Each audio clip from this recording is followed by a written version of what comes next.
জানেন প্রতিদিন 7টি সাধারণ ফল খেলে শুধু শরীরই নয় আপনার ত্বক, চোখ, হজম ও ইমিউনিটিও খুব ভালো থাকে। আজকে আমরা স্টেপ বাই স্টেপ দেখব কোন ফল কখন খাওয়া বেস্ট এবং কেন। চলুন শুরু করি। হাই, আমি পেপে। আমি অন্ত্রের পরিষ্কার ও আরাম বজায় রাখতে ভূমিকা রাখি। সকালে বা খাবারের পর আমাকে খেলে আমি সবচেয়ে ভালোভাবে কাজ করি। হাই, আমি আমলকি। আমি শরীরকে সতেজ ও হালকা রাখতে সাহায্য করি। সকালে আমাকে খেলে আমি সবচেয়ে ভালো কাজ করি। হাই, আমি লেবু। আমি শরীরকে সতেজ রাখি। আমি শক্তি এবং ভারসাম্য সাপোর্ট করি। সকালে বা খাবারের পরে খাও। হাই, আমি আনারস। আমি তোমার পেটের ভেতরে খাবার সহজে ভাঙতে সাহায্য করি, যাতে খাওয়ার পর ভারী ভাব কম লাগে।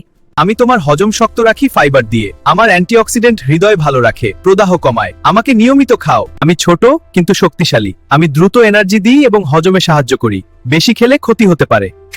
আমি পটাশিয়ামে ভরপুর। আমি পেশিকে শক্ত রাখি। আমি পেটের জন্য হালকা। বেশি খেলে চিনি বাড়তে পারে। হাই, আমি পেয়ারা। আমি হজমে সাহায্য করি। আমি অন্ত্রকে আরাম দিই। সকালে বা খাওয়ার পরে আমাকে খাও। আরো টিপস পেতে চাইলে সাবস্ক্রাইব করো।